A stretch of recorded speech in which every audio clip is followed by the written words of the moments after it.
CPM ಪ್ರತಿಷ್ಠಾ ಪಕ್ಷದ ರಾಜ್ಯ ಕಾರ್ಯದರ್ಶಿಯಾದ ಕುಮಾರ್ ಅವರೇ, ಈ ಸಮಾರಂಭವನ್ನು ಉದ್ಘಾಟಿಸಿದಂಥ ನಮ್ಮ ಪಕ್ಷದ ಪ್ರಧಾನ ಕಾರ್ಯದರ್ಶಿಗಳಾದ ಕುಮಾರ್ ಪಿ ಜೇಮ್ಸ್ ಅವರೇ, ಕುಮಾರ್ ಕೆ ರಾಮಚಂದ್ರನ್ ಅವರೇ ಮತ್ತು ಎಲ್ಲ ಪಕ್ಷದ ಸಂಗಾತಿಗಳೇ, ಬಹಳ ಮುಖ್ಯವಾಗಿ ಈ ಕಾರ್ಯಕ್ರಮದ ಪಾಲ್ಗೊಂಡಂಥ ಸ್ನೇಹಿತರಿಗೆ ಸಾಕಾಗಿ ಸಿಪಿಎಂ ಪ್ರತಿಷ್ಠಾ ಪಕ್ಷದ ಕೇಂದ್ರ ಸಮಿತಿ ಸಭೆ ಪ್ರತಿ 4 ತಿಂಗಳಿಗೆ ಒಂದ್ಸಲ ನಡೆಯುತ್ತೆ, ಒಂದು ವಾರ ಸಲ. ದೇಶದ ಮೂಲೆ ಮೂಲೆಯಿಂದ ವೃತ್ತಿ ಕ್ರಾಂತಿಕಾರಿಗಳು, ಬಹುತೇಕ ಕಾರ್ಮಿಕ, ರೈತ, ದಲಿತ, ಆದಿವಾಸಿ, ಮಹಿಳಾ, ಪರಿಸರ ಚಳವಳಿಗೆ ನೀರಿನ ನಕ್ಷೆಯನ್ನು ತಯಾರಿಸುವುದು, ರೂಪರೇಷೆಗಳನ್ನು ಸಿದ್ಧಪಡಿಸುವುದು, ಆ ಚಳವಳಿಗೆ ವಿಚಾರಧಾರೆಯನ್ನ ತುಂಬಿ ಅದನ್ನ ಚಿರಂಜೀವಿ ಆಗಿರುವಂತ ವೃತ್ತಿ ಕ್ರಾಂತಿಕಾರಿಗಳ ಶಕ್ತಿಗೆ ನಾವು ಕೇಂದ್ರ ಸಮಿತಿ ಕರಿತೀವಿ. ಇಡೀ ತಮ್ಮ ಜೀವನವನ್ನ ಸಮಾಜದ ಮೂಲಾಗ್ರ ಬದಲಾವಣೆಗೆ, ಕ್ರಾಂತಿಕಾರಿ ಬದಲಾವಣೆಗೆ, ಹಸಿವು, ಬಡತನ, ಶೋಷಣೆ ಮುಕ್ತ ಸಮಾಜಕ್ಕಾಗಿ ಅನ್ನೋದನ್ನ ಸಮರ್ಪಣೆ ಮಾಡಿಕೊಂಡಂತ ಈ ಜನಗಳ ಒಂದು ತಂಡವಾಗಿ ಕೇಂದ್ರ ಸಮಿತಿ ಕಮ್ಯುನಿಸ್ಟ್ ಪಾರ್ಟಿ ಇರ್ತದೆ. ಇವ್ರು ಯಾರು ನೌಕರಿ ಮಾಡೋದು, ಇವ್ರು ಯಾರಿಗೂ ಕೂಡ ಕಮ್ಯುನಿಸ್ಟ್ ಚಳವಳಿ, ಹೋರಾಟ ಅಥವಾ ಸಂಘರ್ಷ ಒಂದು ಸೈಡ್ ಬಿಸ್ನೆಸ್ ಅಂತ. ಇಡೀ ಜೀವನವೇ ವಿಚಾರಕ್ಕಾಗಿ, ವಿಚಾರನ ಆಚಾರಕ್ಕೆ ತರುವ ಸಲುವಾಗಿ ಮತ್ತು ಜನರ ಮುಕ್ತಿಗಾಗಿ ಅಂಥದ್ದೊಂದು ದೊಡ್ಡ ಕಾರ್ಯವನ್ನು ಇಟ್ಕೊಂಡು ನಡೆಯುವಂಥ ಕೇಂದ್ರ ಸಮಿತಿ ಸಭೆ ಕಳೆದ 2 ದಿವಸದ ನಿನ್ನೆಯಿಂದ ಪಾಮನಕಲ್ಲೂರಲ್ಲಿ ಆರಂಭ ಆಗಿದೆ. ಆ್ಯಕ್ಚುಲಿ ಬೆಂಗಳೂರಲ್ಲಿ ನಡೀಬೇಕಾಗಿತ್ತು, ರಾಯಚೂರಲ್ಲಿ ನಡೀಬೇಕಾಗಿತ್ತು. ಇಲ್ಲ ಒಂದು ಗ್ರಾಮೀಣ ಪ್ರದೇಶದಲ್ಲಿ ಒಂದು ವಾರಗಳ ಕಾಲ ಸಭೆ ನಡೆಸೋಣ ಕಾರಣಕ್ಕಾಗಿ ಸಿಪಿಎಂ ಪ್ರತಿಷ್ಠಾ ಪಕ್ಷದ ಕೇಂದ್ರ ಸಮಿತಿ ಸಭೆ ಒಂದು ವಾರದ ಸಭೆಯನ್ನು ಆಯೋಜಿಸಲು ನಡೆಯುತ್ತೆ. ನಿನ್ನೆಯಿಂದ ಆರಂಭ ನಡೆಯುತ್ತೆ. ಈ ಒಂದು ಸುಸಂದರ್ಭ, ಯಾಕಂದ್ರೆ ಒಬ್ಬೊಬ್ಬ ಸರ್ಕಾರಗಳು ನಾವು ಈ ಬರಮಾಡಿಗಳು ಲಿಂಗ್ಸ್ಗಳಿಗೆ, ರಾಯಚೂರಿಗೆ ಅಂತ ಬಹಳ ಕಷ್ಟ ಅನ್ನೋದು ನಮ್ಗೆ ಗೊತ್ತಿದೆ. ಎಟ್ ಎ ಟೈಮ್ 15-20 ಜನ ಈ ಕ್ಷೇತ್ರದಲ್ಲಿ ಕೆಲಸ ಮಾಡುವಂಥ ತಜ್ಞರು, ನಿಪುಣರು, ಜೀವನವನ್ನು ಅರಸಿಕೊಳ್ಳುವಂಥ ಜನಗಳು ನಮ್ಮ ಜೊತೆ ಸಿಗಬೇಕಾದ್ರೆ ಅದನ್ನು ಕೇವಲ ಅವರನ್ನು ನಾವು ಗೋಡೆಗಳ ಮಧ್ಯದ ಸಭೆಗೆ ಸೀಮಿತ ಮಾಡಿ ವಾಪಸ್ ಕಳಿಸೋದು ಲಿಂಗ್ಸ್ಗಳಿಗೂ, ರಾಯಚೂರು ಜಿಲ್ಲೆಗೂ, ಕರ್ನಾಟಕ ಭೂಷಣ ಇದರ ಸದುಪಯೋಗ ಪಡಿಬೇಕನ್ನೋ ಕಾರಣಕ್ಕ ತಕ್ಷಣದಲ್ಲೇ 2 ಪುಸ್ತಕ ರೆಡಿಯಾಗಿರುತ್ತಾರೆ. ಆ ಬಿಡುಗಡೆಯನ್ನು ನಾವು ಪುಸ್ತಕ ಬಿಡುಗಡೆ ಕಾರ್ಯಕ್ರಮವನ್ನು ಮೂಲಕ ನಾವು ಬಂಧಿಸಿದ್ವಿ. ಇದು ಕರ್ನಾಟಕದ ಪಾರ್ಟಿಗೆ, ಕರ್ನಾಟಕದ ಚಳುವಳಿಗೆ, ವಿಶೇಷವಾಗಿ ಕರ್ನಾಟಕದಲ್ಲಿ ಇಡೀ ಕರ್ನಾಟಕದ ರಾಜಕಾರಣ 2 ಧ್ರುವದಲ್ಲಿ ಚಲಿಸ್ತಾ ಇದೆ. ಒಂದು ಆಕ್ಚುಲಿ ಏನೇ ಆಗಲಿ ಎಂಥದೇ ಪ್ರಶ್ನೆ ಎದುರಾದರೂ ಕೂಡ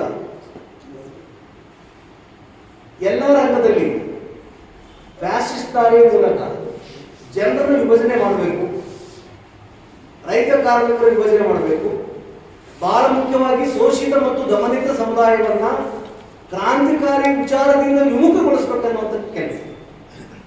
RSS ನ ಮೇನ್ ಕೆಲಸ, ಬ್ರಾಹ್ಮಣವಾದದ ಮೇನ್ ಕೆಲಸ ಏನಂದ್ರೆ ದುಡಿಯುವ ವರ್ಗವನ್ನ, ದಮನಿತ ಜಾತಿಗಳನ್ನ ಕ್ರಾಂತಿಕಾರಿ ವಿಚಾರದಿಂದ ದೂರ ಮಾಡುವಂತ. ಕ್ರಾಂತಿಕಾರಿ ವಿಚಾರ ಇಲ್ಲಂದ್ರೆ, ಜ್ಞಾನ ಶಕ್ತಿ ಇಲ್ಲ ಅಂದ್ರೆ ಕ್ರಿಯಾಶಕ್ತಿ ಶೂನ್ಯ.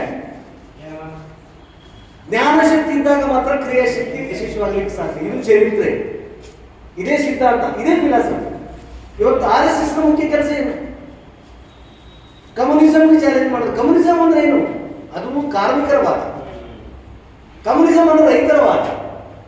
ಕಮ್ಯುನಿಸಂ ಅಥವಾ ಮಾರ್ಕ್ಸಿಸಂ ಅಂದ್ರೆ ದಲಿತರ ವಾದ, ಮಹಿಳೆಯರ ವಾದ, ದಮನಿತರ ವಾದ, ಮುಸಲ್ಮಾನರ ವಾದ, ದಮನಿತ ರಾಷ್ಟ್ರಗಳ ವಾದ. ಕಮ್ಯುನಿಸಂ ಅಂದ್ರೆ ಒಂದು 4 ಗೋಡೆ ಮಧ್ಯದ ಸಿದ್ಧಾಂತ ಅಲ್ಲ, ಅದೊಂದು ಸಜೀವ ವಿಚಾರಧಾರೆ. ಆಕ್ಚುಲಿ RSSಗೆ ಬ್ರಾಹ್ಮಣವಾದಕ್ಕೆ ಟಾರ್ಗೆಟ್ ಅಂದ್ರೆ ಕಮ್ಯುನಿಸಂ. ಮೊನ್ನೆ ಆಕ್ಚುಲಿ ಮುತಾಲಿಕ್ ಬಂದಾಗ ಏನಿದೆ ಅಂತಂದ್ರೆ ನಾವು ಹಿಂದೂ ರಾಷ್ಟ್ರ ಮಾಡ್ತೀವಿ. ನಾವು ಹಿಂದೂ ರಾಷ್ಟ್ರ ಮಾಡೋದೇ ನಮ್ಮ ಮುಖ್ಯವಾದ ಕೆಲಸ. ಹಿಂದೂ ರಾಷ್ಟ್ರಕ್ಕೆ ಅಡ್ಡಿ ಬರ್ತಾ ಇದ್ದು 4 ಶಕ್ತಿಗಳು ಕರ್ನಾಟಕದಲ್ಲಿ. ನಂಬರ್ 1 ಶಕ್ತಿ ಆಕ್ಚುಲಿ ಮುಸ್ಲಿಮರು, ನಂಬರ್ 2 ಕ್ರಿಶ್ಚಿಯನ್ರು, ನಂಬರ್ 3 ಕಮ್ಯುನಿಸ್ಟ್, ನಂಬರ್ 4 ಆಕ್ಚುಲಿ 4ನೇದು ವಿಚಾರವಾದಿಗಳು. ಈ 4 ಜನ ಶತ್ರುಗಳನ್ನ ನಿರ್ಮೂಲನೆ ಮಾಡೋದ್ರ ಮೂಲಕ ಭವ್ಯವಾದ ಹಿಂದೂ ರಾಷ್ಟ್ರವನ್ನ ನಿರ್ಮಾಣ ಮಾಡ್ತೀವಿ. RSS ಆಕ್ಚುಲಿ ಶುರು ಮಾಡಿದೆ ಶತ ಜಯಂತಿಯನ್ನ. RSS ಕಟ್ಟಿ 100 ವರ್ಷಗಳಾಗಿದೆ. 100 ವರ್ಷಗಳ ಈ ಶತ ಜಯಂತಿಯಲ್ಲಿ ಭಾರತವನ್ನು ಹಿಂದೂ ರಾಷ್ಟ್ರ ಮಾಡಿದ್ರು. ಭಾರತ ಒಂದು ಬಾರಿ ಹಿಂದೂ ರಾಷ್ಟ್ರ ಸಿದ್ಧಾಂತ ಅಂದ್ರೆ ಏನು? ಹಿಂದೂ ಸಿದ್ಧಾಂತ ಅಂದ್ರೆ ಬ್ಯಾಸಿ ಸಿದ್ಧಾಂತ, ಶ್ರಮಶಕ್ತಿ ವಿರುದ್ಧವಾದ ಸಿದ್ಧಾಂತ. ಭೂಮಿ ಮೇಲೆ ಪ್ರಪಂಚದ ಮೇಲೆ ಇರ್ತಕ್ಕಂಥ ಎಲ್ಲ ಸಂಪತ್ತಿಗೆ ಅಂತಿಮವಾಗಿ ಬ್ರಾಹ್ಮಣರೇ ಮಾಲಕರು ಅನ್ನುವಂಥ ಸಿದ್ಧಾಂತ. ಬ್ರಾಹ್ಮಣವಾದಂದ್ರೆ ಅಸಮಾನತೆ, ಬ್ರಾಹ್ಮಣವಾದಂದ್ರೆ ದ್ವೇಷ, ಬ್ರಾಹ್ಮಣವಾದಂದ್ರೆ ಕ್ರೌರ್ಯ, ಇದೇ ನಡೀತಿರೋದು. ಉಡುಪಿ ಸ್ವಾಮಿಗಳು ಹೇಳ್ತಾರೆ, ಆಕ್ಚುಲಿ ಈ ಸಂವಿಧಾನ ನಮ್ಗೆ ಗೌರವ ಕೊಡ್ತಾ ಇಲ್ಲ, ನಮ್ಮನ್ನು ಗೌರವಿಸುವ ಸಂವಿಧಾನವೇ ಈ ಸಂವಿಧಾನ. ನಮ್ಮನ್ನು ಗೌರವಿಸ್ತಿಲ್ಲ, ನಮ್ಮನ್ನು ಗೌರವಿಸುವ ಸಂವಿಧಾನ ಬೇಕಂತ ಒಬ್ಬ ಮಠಾಧೀಶ ಹೇಳಿದ್ರೆ, ಇನ್ನೊಬ್ಬ ಮಠಾಧೀಶ ಹೇಳ್ತಾನೆ ಈ ದೇಶದ ಮತದಾರರ ಪಟ್ಟಿಯಿಂದ ಮುಸಲ್ಮಾನರು ತೆಗಿಬೇಕು. ಇನ್ನೊಬ್ಬರು ಮೇಲಿಂದ ಮೇಲೆ ಹೇಳ್ತಾರೆ ನಾವು ಬಂದಿದ್ದ ಅಧಿಕಾರಕ್ಕೆ ಬಂದಿದ್ದಕ್ಕೆ ಹಿಂದೂ ರಾಷ್ಟ್ರ ನಿರ್ಮಾಣ ಸಂಖ್ಯೆ. ಸೊ ಹಿಂದೂ ರಾಷ್ಟ್ರ ನಿರ್ಮಾಣ ಆಗೋದಾದ್ರೆ ಇಂಡಿಯಾವನ್ನ ಡಿಸ್ಮೆಂಟಲ್ ಮಾಡಬೇಕಾಗುತ್ತೆ. ಇಂಡಿಯಾವನ್ನ ಹೊಡೆದು ಹಾಕಿದ್ರೆ ಅದ್ರ ಜಾಗದಲ್ಲಿ ಹಿಂದೂ ರಾಷ್ಟ್ರ ನಿರ್ಮಾಣ. ಬಾಬರಿ ಮಸ್ಜಿದ್ ಹೊಡೆದು ರಾಮ ಮಂದಿರ ಹೆಂಗ್ ಕಟ್ಟಿದ್ರು, ಇಂಡಿಯಾವನ್ನು ಹೊಡೆದಾಕ್ತಾರೆ ಅಂದ್ರೆ ಇಂಡಿಯಾದ ಬಹು ಸಂಸ್ಕೃತಿಯನ್ನ, ಬಹು ಭಾಷಿಕತೆಯನ್ನ, ಬಹು ಧರ್ಮ ವಿಚಾರವನ್ನ, ಬಹು ಜನಾಂಗೀಯ ವಿಚಾರವನ್ನ, ವೈವಿಧ್ಯತೆಯನ್ನ, ಇಡೀ ಪ್ರಪಂಚದಲ್ಲಿ ಭಾರತ ಬಹು ವೈವಿಧ್ಯಮಯ ರಾಷ್ಟ್ರ, ವೈವಿಧ್ಯಮಯ ದೇಶ. ಭಾರತ ರಾಷ್ಟ್ರ ಅಲ್ಲ, ದೇಶ. ಕನ್ನಡ ರಾಷ್ಟ್ರ, ತಮಿಳು ರಾಷ್ಟ್ರ, ಆಂಧ್ರ ರಾಷ್ಟ್ರ, ಬಂಗಾಳಿ ರಾಷ್ಟ್ರ. ಆಕ್ಚುಲಿ ಅವ್ರು ಹೇಳಿದ ಹಿಂದೂ ರಾಷ್ಟ್ರ. ಇಂಡಿಯಾ ಈಸ್ ನಾಟ್ ಅ ರಾಷ್ಟ್ರ. ಆಕ್ಚುಲಿ ಇಂಡಿಯಾ ನಾಟ್ ಆಕ್ಚುಲಿ ದೇಶ, ರಾಷ್ಟ್ರಗಳ ಒಕ್ಕೂಟ. ಇದನ್ನ ಬಲವಂತರವಾಗಿ ಜನಗಳ ಮೇಲೆ ಹೇಳ್ತಾ ಇದ್ದಾರೆ. ಯಾವ ಜನ ತಮ್ಮ ರೊಟ್ಟಿ, ಬಟ್ಟೆ, ಊಟ, ಉಪಚಾರ ಸಲುವಾಗಿ ಹೋರಾಟ ಮಾಡಬೇಕಾಗಿತ್ತೋ ಅವ್ರು ಹೊಟ್ಟೆ ಬಗ್ಗೆ ಹೋರಾಟ ಮಾಡ್ತಾ ಇಲ್ಲ. ಜೆಂಡಗಳ ಬಗ್ಗೆ ಯಾವ ರೀತಿ ತಿಳ್ಕೊಳ್ಬೇಕು, ಯಾವ ರೀತಿ ಶಾಲ ಹಾಕಬೇಕು, ಯಾವ ಗುಡಿ ಮೇಲೆ ಯಾವ ಜೆಂಡ ಕಟ್ಟಬೇಕು, ಯಾವ ನಾಯಕನ ಮಾತನ್ನು ಹೇಳಿ ಯಾರು ಪ್ರಚೋದಿಸಬೇಕು ಅನ್ನೋದರಲ್ಲಿ ನಮ್ಮ ಯುವಕರನ್ನ ಸೆಳೀತಾ ಇದ್ದಾರೆ. ಬಹಿರಂಗವಾಗಿ ಬೆದರಿಸ್ತಾ ಇದ್ದಾರೆ. ಈ ದೇಶವನ್ನು ಕಟ್ಟಿದ ದಲಿತರನ್ನು ಬಹಿರಂಗವಾಗಿ ಬೆದರಿಸ್ತಾ ಇದ್ದಾರೆ. ಹಿಂದೂ ರಾಷ್ಟ್ರ ನಿರ್ಮಾಣ ಆದರೆ ದಲಿತರ ಸ್ಥಾನಮಾನ ಏನು? ಬ್ರಾಹ್ಮಣವಾದ ಪ್ರಕಾರ ಹಿಂದೂಗಳು ಹಿಂದೂ ರಾಷ್ಟ್ರ, ಹಿಂದೂ ಅನ್ನೋದನ್ನು ಒಪ್ಕೊಂಡ್ರೆ, ಬ್ರಾಹ್ಮಣವಾದನ್ನ ಒಪ್ಕೊಂಡ್ರೆ ದಲಿತರ ಊರಲ್ಲಿ ಸಾಧ್ಯತೆ ಇಲ್ಲ, ಕೇರಿಯಲ್ಲಿ ಇರಬೇಕಾಗುತ್ತೆ. ಅವ್ರು ಹೇಳ್ತಿದ್ದಾರೆ ಈ ಸಂವಿಧಾನ ನಮಗೆ ಬೇಕು, ಮನುಸ್ಮೃತಿನೇ ಈ ದೇಶಕ್ಕೆ ಸಂವಿಧಾನ. ಯಾಕೆ ಅಂಬೇಡ್ಕರ್ ಅವರ ಬಗ್ಗೆ ಅಪಾರವಾದ ಗೌರವ ಇಡೀ ಜಗತ್ತು ತಾಳ್ಬೇಕಾಗಿದೆ, ದೇಶ ತಾಳ್ಬೇಕಾಗಿದೆ ಅಂದ್ರೆ 1948-49 ಅಂದ್ರೆ ಯಾವಾಗ ಸಂವಿಧಾನವನ್ನು ಸ್ವೀಕಾರ ಮಾಡಿದ್ರು, ಸಂವಿಧಾನವನ್ನು ಸ್ವೀಕಾರ ಮಾಡಿದ ಮರುಗಳಿಗೆ ಏನಿಲ್ಲ, 25 ದಿನಗಳಲ್ಲಿ ಅಂಬೇಡ್ಕರ್ ಬಗ್ಗೆ ತುತ್ತಿನ ಸುಡ್ತಾರೆ. ಅವರು ಬಹಿರಂಗವಾಗಿ ಮೆರವಣಿಗೆಯನ್ನು ತೆಗಿತಾರೆ. ಏನಂತ, ಇದು ಸಂವಿಧಾನ, ನಮಗೆ ಮನುಸ್ಮೃತಿಯ ಸಂವಿಧಾನ ಆಗ್ಬೇಕಾಗುತ್ತೆ. ತಮ್ಮ ಪತ್ರಿಕೆ ಬರೀತಾರೆ ಸ್ವತಃ ಅಧಿಕೃತವಾಗಿ. RSS ಮುಖವಾಣಿ ಪತ್ರಿಕೆ ಅಷ್ಟೇ ಇಲ್ಲ, ಇವತ್ತಿನ ಎಲ್ಲ ಪತ್ರಿಕೆಯಲ್ಲಿ ನೋಡಬಹುದು. ಅದಕ್ಕೆ ಹಿಂದೂ ರಾಷ್ಟ್ರ ನಿರ್ಮಾಣ ಅಂದ್ರೆ ಆಕ್ಚುಲಿ ರೈತ, ಕಾರ್ಮಿಕ, ದಲಿತ, ಮಹಿಳಾ, ಆದಿವಾಸಿ, ಅಲ್ಪಸಂಖ್ಯಾತ ಈ ಎಲ್ಲ ಜನರ ಅಸ್ಮಿತೆ, ಎಲ್ಲ ಆಸ್ತಿ ಪಾಸ್ತಿಗಳು, ಸ್ಥಾನಮಾನಗಳು, ರಾಜಕೀಯ ಅಧಿಕಾರ ಎಲ್ಲದರ ನಿರ್ಮಾಣವನ್ನು ನಾವು ಬರ್ಕೊಳ್ಬೇಕಾಗಿದೆ. ಆ ನಿಟ್ಟಿನಲ್ಲಿ ಬಹುತೇಕ ಇವತ್ತು ಫ್ಯಾಸಿಸಂ ಬೆಳೆಯುವಂತ ಕೇಂದ್ರದಲ್ಲಿ ಬಹಳಷ್ಟು ಜನ ಅಂಬೇಡ್ಕರ್ ಅವರನ್ನ, ಅಂಬೇಡ್ಕರ್ ಫೋಟೋಗಳನ್ನ, ಅಂಬೇಡ್ಕರ್ ಬ್ಯಾನರ್ಗಳನ್ನ, ಅಂಬೇಡ್ಕರ್ ಬಾವುಟಗಳನ್ನ, ಅಂಬೇಡ್ಕರ್ ಹೆಸರನ್ನು ಬಳಸ್ತಾ ಇದ್ದಾರೆ. ಆದರೆ ಅಂಬೇಡ್ಕರ್ ವಿಚಾರದ ತಿರುಳು ಏನು? ಅಂಬೇಡ್ಕರ್ ಅವರು ಕೇವಲ ಸಂವಿಧಾನಕ್ಕೆ ಸೀಮಿತ ಮಾಡೋದಲ್ಲ, ಕಾಂಗ್ರೆಸ್ ಅವರು ಮಾಡೋದಷ್ಟೇ. ಅಂಬೇಡ್ಕರ್ ಅವರು ಸಂವಿಧಾನಕ್ಕೆ ಸೀಮಿತ ಮಾಡ್ತಾರೆ. ನಾವು ಈ ಪುಸ್ತಕದಲ್ಲಿ ಒಂದು 118 ಪೇಜ್ ಪುಸ್ತಕ. ಆಕ್ಚುಲಿ ಇದನ್ನ ಯಾವ ರೀತಿ ಇದು ಬರಲಿ 3 ಜನ ಬೇಕಾ ಅಂತ ಒಂದು ಪ್ರಶ್ನೆ ಬರ್ತದೆ. ಒಂದು ವೇಳೆ ಆಕ್ಚುಲಿ ಒಂದು ಗ್ರಾಮ್ ಗೋಲ್ಡ್ ತೆಗಿಬೇಕಾದ್ರೆ 5 ಗ್ರಾಮ್ ಗೋಲ್ಡ್ ಬರಬೇಕಾದ್ರೆ ಶಿಕ್ಷಣಗಳಿಗೆ ಕಾರ್ಮಿಕರಿಗೆ ಯಾವ ರೀತಿ ಬರ್ತದೆ? 5 ಗ್ರಾಮ್ ಗೋಲ್ಡ್ ಬರಬೇಕಾದ್ರೆ 2000 ಫೀಟ್ ಭೂಮಿ ಒಳಗೆ ಹೋಗ್ಬೇಕಾಗ್ತದೆ. ಅಲ್ಲಿ ಆಕ್ಚುಲಿ ದೊಡ್ಡ ಹೆಬ್ಬಂಡನ್ನು ಬ್ಲಾಸ್ಟ್ ಮಾಡಬೇಕಾಗುತ್ತೆ. ಕಲ್ಲಿನ ಒಳಗಡೆ ಚಿನ್ನದ ಅದಿರು ಕಲ್ಲನ್ನು ಹುಡುಕಬೇಕಾಗುತ್ತೆ, ಅದಿರು ತೆಗಿಬೇಕಾಗುತ್ತೆ. ಕಲ್ಲಿನಿಂದ ಚಿನ್ನದ ಅದಿರಿನ ಕಲ್ಲು 1 ಟನ್ ಅದಿರು ತೆಗೆದು ಹೊರಗಡೆ ತಂದು ಮಿಲ್ ಮಾಡಿ ಪ್ರೊಸೆಸಿಂಗ್ ಮಾಡಿದ ಮೇಲೆ 1 ಟನ್ ನಲ್ಲಿ 3 ಗ್ರಾಮ್ ಅದಿರು ಬಂದಿಸುತ್ತೆ. ನಾವು ಈ ಪುಸ್ತಕದ ಮೂಲಕ ಹೇಳಿಕೊಟ್ಟಿದ್ದೇನೆಂದ್ರೆ, ಅಂಬೇಡ್ಕರ್ ಕ್ರಾಂತಿಕಾರಿ ಅಂಬೇಡ್ಕರ್ ಈ ದೇಶಕ್ಕೆ ಜಾತಿ ವರ್ಗ ನಿರ್ಮೂಲನೆಗಾಗಿ ಅಂಬೇಡ್ಕರ್ ವಿಚಾರಧಾರೆ ಇದೆ. ಇದನ್ನು ಕೇವಲ ಸುಧಾರಿಸಬೇಕಿಲ್ಲ, ಕನಿಷ್ಠ 10,000 ಪುಟಗಳನ್ನು ಓದಿದ ನಂತರ ಆಕ್ಚುಲಿ ಈ 100 ಪೇಜಿನ ಪುಸ್ತಕ ತಯಾರಾಗಿದೆ ಅನ್ನೋದು ನಾನು ಅತ್ಯಂತ ಹೆಮ್ಮೆಯಿಂದ ಹೇಳಿದ್ದು. ಯಾಕಂದ್ರೆ ಯಾಕಂದ್ರೆ ಇದರಲ್ಲಿ ನಾವೇನು ಮೆನ್ಷನ್ ಮಾಡಿದ್ವಿ ಅಂಬೇಡ್ಕರ್ ಕಾರ್ಯಕ್ರಮ ಆಕ್ಚುಲಿ ಈ ದೇಶದ ಕುಲ ವ್ಯವಸ್ಥೆಗೆ ಸಂಬಂಧಪಟ್ಟ ಜಾತಿಗೆ ಸಂಬಂಧಪಟ್ಟಾಗೆ ಜಾತಿ ನಿರ್ಮೂಲನೆಗೆ ಸಂಬಂಧಪಟ್ಟಾಗೆ ಅಂಬೇಡ್ಕರ್ ಕೇವಲ ಘೋಷಣೆ ಮಾಡಿಲ್ಲ. ಅಂಬೇಡ್ಕರ್ ಸ್ಪಷ್ಟವಾದ ಕಾರ್ಯಕ್ರಮ ಇಟ್ಟಿದ್ದಾರೆ. ಏನಂತ, ಈ ದೇಶದ ಜಾತಿ ಅನ್ನೋದು ಕೇವಲ ಸ್ಥಾನಮಾನ ಪ್ರಶ್ನೆ ಇಲ್ಲ, ಜಾತಿಯ ಕಾರಣಕ್ಕಾಗಿನೇ, ಜಾತಿ ಹಿನ್ನೆಲೆಗಾಗಿ ಪ್ರತಿಯೊಬ್ಬ ಮನುಷ್ಯನ ಆಸ್ತಿ ಪಾಸ್ತಿ ನಿರ್ಧಾರ ಆಗ್ತದೆ. ಅವನ ಜಾತಿ ಅವನ ಆಸ್ತಿಯನ್ನು, ಅವನ ಜಾತಿ ಅವನ ಸಾಮಾಜಿಕ ಸ್ಥಾನಮಾನವನ್ನು, ಅವನ ಜಾತಿ ಅವನ ಶಿಕ್ಷಣವನ್ನು, ಅವನ ಜಾತಿ ಅವನ ಅಧಿಕಾರವನ್ನು, ಅವನ ಜಾತಿ ಅವನ ಅಂತಸ್ತನ್ನ, ಅವನ ಜಾತಿ ಅವನ ಆರ್ಥಿಕತೆ ಮತ್ತು ಸಂಸ್ಕೃತಿಯನ್ನು ನಿರ್ಧಾರ ಮಾಡೋದ್ರಿಂದ ಈ ಜಾತಿ ನಾಶ ಆಗಲೇಬೇಕು ಅನ್ನೋದು ಅಂಬೇಡ್ಕರ್. ಬಟ್ ಮಾರ್ಕ್ಸ್ ಏನ್ ಹೇಳ್ತಾರೆ,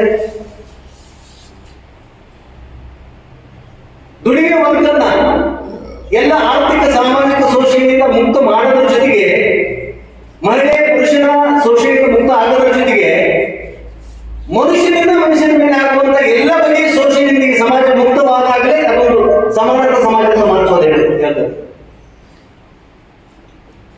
ಸಮಸ್ಯೆ ಆಗಿದೆ ಅಂದ್ರೆ, ನಾನು ಫಸ್ಟ್ ಮಾತಾಡ್ತೇನೆ, ಯಾವ ದಮನಿತ ಸಮುದಾಯಕ್ಕೆ, ಯಾವ ದುಡಿಯುವ ಜನಗಳಿಗೆ ಕ್ರಾಂತಿಕಾರಿಯಾದ ವಿಚಾರ ಕೈಗಿರ್ಬೇಕಾಗಿತ್ತು, ಆ ವಿಚಾರವನ್ನು ಅವರು ಕೈಯಿಂದ ಕಸ್ಕೊಂಡು ಅವರ ಸುಧಾರಣಾವಾದ ಕಡೆಗೆ, ಲೋಹವಾದ ಕಡೆಗೆ, ಗಾಂಧಿವಾದ ಕಡೆಗೆ ಕರ್ಕೊಂಡು ಹೋಗಿದ್ರು. ಆ ನಿಟ್ಟಿನಲ್ಲಿ ಹೋರಾಟದಲ್ಲಿದ್ದ ಜನಗಳ ಕ್ರಾಂತಿಕಾರಿ ವಿಚಾರವನ್ನು ದೂರ ಮಾಡಿದ ಪರವಾಗಿ ಪರಿಸ್ಥಿತಿ ಎದುರಾಗಿದೆ. ಅಂಬೇಡ್ಕರ್ ಅಂದ್ರೆ ಕಮ್ಯುನಿಸ್ಟ್ರಿಗೆ ಜಾತಿ ವಿಷಯ ಗೊತ್ತಾಗಲಿಲ್ಲ, ಕಮ್ಯುನಿಸ್ಟ್ ಜಾತಿ ವಿಷಯ ಗೊತ್ತಾಗಲಿಲ್ಲ. ಇದು ಸತ್ಯನೇ, ಆದ್ರೆ ಪೂರ್ಣ ಸತ್ಯ ಅಲ್ಲ, ಅರ್ಧ ಸತ್ಯ. 1930-35 ಭಾರತ ಕಮ್ಯುನಿಸ್ಟ್ ಪಕ್ಷ ಮತ್ತು ಅದರ ನಾಯಕರು ಅಂಬೇಡ್ಕರ್ ಒಟ್ಟೊಟ್ಟಿಗೆ ಕೆಲಸ ಮಾಡಿದ್ರು, ಒಟ್ಟಿಗೆ ಹೋರಾಟ ಮಾಡಿದ್ರು. ಅಂಬೇಡ್ಕರ್ ಸ್ಥಾಪನೆ ಮಾಡಿದ ಮೊದಲನೇ party ILP, independent labour party, ಸ್ವತಂತ್ರ ಮಜ್ದೂರ್ ಪಾರ್ಟಿ. ಡಾಕ್ಟರ್ ಬಾಬಾ ಸಾಹೇಬ್ ಅಂಬೇಡ್ಕರ್ ರಚನೆ ಮಾಡಿದ್ದು ಸ್ವತಂತ್ರ ಮಜ್ದೂರ್ ಪಾರ್ಟಿ. ಆನಂತರ ಶೆಡ್ಯೂಲ್ ಕ್ಯಾಸ್ಟ್ ಫೆಡರೇಷನ್, ಆನಂತರ ರಿಪಬ್ಲಿಕನ್ ಪಾರ್ಟಿ ಆಫ್ ಇಂಡಿಯಾ. ಅವರು ಮುಕ್ತವಾಗಿ ಕರೆ ಕೊಟ್ಟರು, ಜಾತಿಯನ್ನು ಪರಿಗಣಿಸದೆ ಇಲ್ಲಿ ವರ್ಗ ಹೋರಾಟ ನಡೆಯಲಿಕ್ಕೆ ಸಾಧ್ಯತೆ ಇಲ್ಲ ಅಂತ. ಅಂಬೇಡ್ಕರ್ ಅವರ ವಿಚಾರಗಳ ಅಧ್ಯಯನಗಳು, ಮಾರ್ಕ್ಸ್ವಾದ ಅಧ್ಯಯನಗಳ ವಿಚಾರಗಳು ಜೊತೆಗೆ ಈ ಸಮಾಜದ ಸ್ಥಿತಿಗತಿ ಗುಣವ್ಯವಸ್ಥೆ ನೋಡಿದ ಮೇಲೆ ನನ್ಗೆ ಗೊತ್ತಾಗಿದ್ದು ಜಾತಿ ವರ್ಗ ಒಂದು ಹೆಂಗಿದೆ. ಆಕ್ಚುಲಿ ಒಂದು 15-20 ವರ್ಷದಿಂದ ನನ್ನ ಅಂಬೇಡ್ಕರ್ ಮಾತು ಬರಬರಿವಾಗ ಆ ಪದಕ್ಕೆ ಆಲ್ಮೋಸ್ಟ್ 10 ವರ್ಷದಿಂದ ಆ ಪುಸ್ತಕ ಮಂತ್ರ ಮಾಡಿಕೊಂಡು ಬೆನ್ನುಡಿ ಹೇಳಿದ್ರು. ಆ ಬೆನ್ನುಡಿಯಲ್ಲಿ ಅಲ್ಲಿರದೆ 2-3 ಪ್ಯಾರ ಅದನ್ನು ಮೆನ್ಷನ್ ಮಾಡಿದ್ದೀನಿ. ಹೆಂಗೆ ಆಕ್ಚುಲಿ ಜಾತಿ ಮತ್ತು ವರ್ಗ ಒಂದರಿಂದ ಮತ್ತೊಂದು ಪ್ರತ್ಯೇಕವಲ್ಲ, ಹೆಂಗೆ ಸಂಯುಕ್ತವಾಗಿ ಒಂದೊಳಗೊಂಡಿದೆ. ಈಗಾಗಲೇ ಮಾತಾಡಿದೆ, ಜಾತಿ ಕಾರಣಕ್ಕೆ ನಿಮಗೆ ಜಾತಿ ನಿರ್ಧಾರ ಆಗುತ್ತೆ, ಜಾತಿ ಕಾರಣಕ್ಕೆ ನಿಮ್ಮ ಸುಡುಗಾಡು ನಿರ್ಧಾರ ಆಗುತ್ತೆ. ಜಾತಿ ಕಾರಣಕ್ಕೆ ಎಲ್ಲಿ ನೋಡ್ಬೇಕು, ಸ್ವಾಮಿ ನೋಡ್ಬೇಕು, ಗುರುರಾಜನ ಎಲ್ಲಿ ನೋಡ್ಬೇಕು, ಮಾನಸ ಎಲ್ಲಿ ನೋಡ್ಬೇಕು, ಈ ಸುಡುಗಾಡಿನ ಆ ಸುಡುಗಾಡಿನ ಜಾತಿ ವರ್ಗ ಒಂದೇ ನಾಣ್ಯದ ಎರಡು ಮುಖಗಳು, ಶೋಷಿತರಿಗೆ ಈ ದೇಶದ ವಾರಸುದಾರಗಳಲ್ವಾ. ಇದು ರಿಯಲ್ ರಾಜಕೀಯ ಚಿಂತನೆ. ಈ ರಾಜಕೀಯ ಚಿಂತನೆ ಕಡೆಗೆ ಎಡ ಚಳವಳಿ ಮತ್ತು ದಲಿತ ಚಳವಳಿ, ಗಮನ ಚಳವಳಿ ಒಟ್ಟಿಗೆ ಹೋಗೋದ್ರ ಮೂಲಕ ದೇಶ ವಿಮೋಚನೆ ಸಾಧ್ಯ. ಮತ್ತು ಇವತ್ತು ಎದುರಾಗಿರುವಂತ ಫ್ಯಾಸಿಸಮ್ ಎದುರಿಸಲಿಕ್ಕೆ ಸಾಧ್ಯ, ಫೈಟ್ ಮಾಡ್ಲಿಕ್ಕೆ ಸಾಧ್ಯ. ದಲಿತರು, ಶೋಷಿತರು, ವರ್ಗದಿಂದ ಪೀಡನೆ ಒಳಗಾದವರು, ಜಾತಿಯಿಂದ ಜರ್ಜರಿತಗೊಂಡಂತ ದಮನಿತ ಜನಗಳು ಒಟ್ಟಿಗೆ ನಿಲ್ಲೋದ್ರ ಮೂಲಕ ಇವರಿಗೆ ಮಾತ್ರ ಸಾಧ್ಯ ಆಕ್ಚುಲಿ ಬ್ರಾಹ್ಮಣವಾದವನ್ನು ನಾಶ ಮಾಡಲಿಕ್ಕೆ. ಯಾರ ಕೈಗೂ ಸಾಧ್ಯತೆ ಇಲ್ಲ. ಅದಕ್ಕೆ ಬಸವಣ್ಣ ಏನಂದ, ಭಕ್ತಿ ಇಲ್ಲದ ಬಡವ ನಾನಯ್ಯ. ಬಸವಣ್ಣ ಇಲ್ಲಿ ಬಂದ ಭಕ್ತಿ ಇಲ್ಲದ ಬಡವ ನಾನಯ್ಯ. ನನ್ನ ಬ್ಯಾಕ್ ಗ್ರೌಂಡ್ ಇಲ್ಲ, I am from the Brahmin community, I don't know how to give, I don't know the bhakti, I don't know the bhakti, I learn from bhakti from Madara Chandra. Is untouchable. Madara ಚಂದ್ರಯ್ಯನ ಮನೆಯಲ್ಲಿ ಬೆಳೆದಿದೆ, ಕಕ್ಕನಿನ ಮನೆಯಲ್ಲಿ ಬೆಳೆದಿದೆ, ಚಂದಯ್ಯನ ಮನೆಯಲ್ಲಿ ಬೆಳೆದಿದೆ. ಇಂತೀ ಶಿವಭಕ್ತರೆಲ್ಲ ಭಕ್ತಿ ಕಕ್ಷೆ ನೀಡಿದ ಮೇಲೆ ನನ್ನ ಭಕ್ತಿಯ ಪಾತ್ರೆ ತುಂಬಿತು. ಇದನ್ನು ಗಮನಿಸಿ.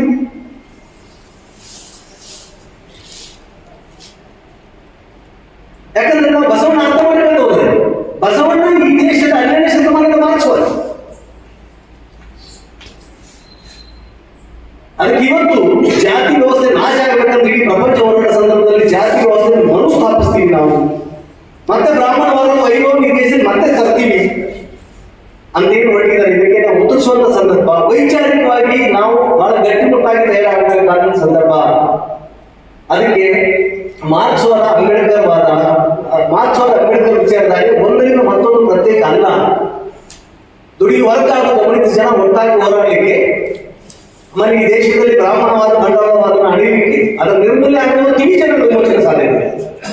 ಅದಕ್ಕೆ ಅಂಬೇಡ್ಕರ್ ಅವರು ಆಕ್ಚುಲಿ ಅವರ ಆರ್ಥಿಕ ರಾಜಕೀಯ ವಿಚಾರಗಳು ಏನಾಗಿವೆ ಈ ಪುಸ್ತಕದಲ್ಲಿ, ಅವರ ಸಾಂವಿಧಾನಿಕ ವಿಚಾರಗಳು, ಸಾಮಾಜಿಕ ವಿಚಾರಗಳು, ಸಾಂಸ್ಕೃತಿಕ ವಿಚಾರಗಳು ಜಾಸ್ತಿ ಪ್ರಸ್ತಾಪ ಆಗಿವೆ. ಅವರ ರಾಜಕೀಯ ಆರ್ಥಿಕ ವಿಚಾರಗಳು ಏನಾಗಿವೆ, ದಲಿತರು, ಹಿಂದುಳಿದ ವರ್ಗ ಮತ್ತು ಭೂ ಸಮಾಜಕ್ಕೆ ಸಂಬಂಧಪಟ್ಟಾಗ ಅವರು ಏನು ಮಾತಾಡಿದ್ದಾರೆ, ಏನು ಹೋರಾಟ ಮಾಡಿದ್ದಾರೆ, ಭಾರತ ದೇಶದಲ್ಲಿ ಭೂ ಹಂಚಿಕೆಗೆ ಸಂಬಂಧಪಟ್ಟಂಗೆ ಅಂಬೇಡ್ಕರ್ ಅವರ ಕೊಡುಗೆ ಏನು, ಅವರ ಹೋರಾಟ ಏನು, ಸ್ವತಃ ಅವರೇ ನೇತೃತ್ವ ವಹಿಸಿದ ಹೋರಾಟಗಳು ಯಾವ, ಇದ್ರ ಬಗ್ಗೆ ಯಾವ ಕಾಂಗ್ರೆಸ್ ರಾಜಕಾರಣಿ ಮಾತಾಡೋದಿಲ್ಲ, ಯಾವ ರಿಪಬ್ಲಿಕನ್ ಪಾರ್ಟಿ ಲೀಡರ್ ಮಾತಾಡೋದಿಲ್ಲ, ಅಂಬೇಡ್ಕರ್ ಅದನ್ನು ಮಾತಾಡೋದಿಲ್ಲ. ಯಾಕಂದ್ರೆ ಅವ್ರಿಗೆ ಗೊತ್ತಿದ್ದು ಕಾಂಗ್ರೆಸ್ ಲೀಡರ್ ಮಾತಾಡೋದಿಲ್ಲ. ಅಂಬೇಡ್ಕರ್ ಸಂವಿಧಾನಕ್ಕೆ ಸೀಮಿತಗೊಳಿಸಬೇಕು.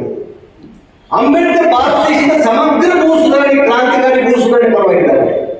ಅಂಬೇಡ್ಕರ್ ಭಾರತ ದೇಶದ ಸಮಗ್ರ ಕ್ರಾಂತಿಕಾರಿ ಭೂ ಸುಧಾರಣೆ ಪರವಾಗಿದ್ದಾರೆ. ಕಮ್ಯುನಿಸ್ಟ್ ಪಾರ್ಟಿ ಕಾರ್ಯಕ್ರಮ ಏನಿದೆ, ಊಳುವವರಿಗೆ ಭೂಮಿ ಕೊಡಬೇಕಂತೆ, ಲ್ಯಾಂಡ್ ಟು ದಿ ಟಿಲ್ಲರ್ ಅಂತಿದೆ. ಅಂಬೇಡ್ಕರ್ ಬಜೆಟ್ ಮಾಡ್ತಾರೆ ಅಂದ್ರೆ ಊಳುವವರಿಗೆ ಭೂಮಿ ಅಂದ್ರೆ ಈಗ ಉಳ್ತಿರೋರೆಲ್ಲ ಆಕ್ಚುಲಿ ಮಧ್ಯಮ ವರ್ಗದ ಜಾತಿಯವರು. ನನ್ನ ಜನಗಳು ಉಳುಮೆ ಕೂಡ ಮಾಡ್ತಾರೆ, ಎಲ್ಲ ಬ್ರಿಟಿಷ್ ಚಾಕರಿ ಮಾಡ್ತಾ ಇದ್ದಾರೆ.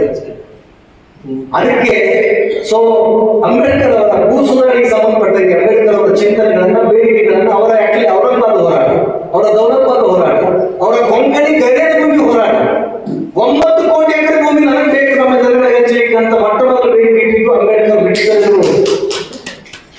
ನಮ್ಮ ಎಷ್ಟೋ ಜನ ದಲಿತ ಸಂಘಟನೆಗಳು 9 ಎಕರೆ ಕಟ್ಟಿಲ್ಲ, ನಾವು ದಲಿತ ಸಂಘಟನೆ ಕಟ್ಟೋಗಿದ್ದು ಬೇಡಿಕೆ ಇವತ್ತಿಲ್ಲ.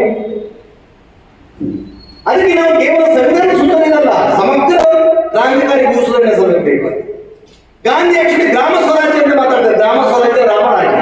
ಅಂಬೇಡ್ಕರ್ ಹೇಳ್ತಾರೆ ಅವ್ನು ಚೂತೆ ಮಾಡ್ತಾನಲ್ಲ, ಗ್ರಾಮ ಸ್ವರಾಜ್ಯ ರಾಮರಾಜ್ಯ ಅಂತ ಚೂತೆ ಮಾಡ್ತಾರೆ ಗಾಂಧಿ.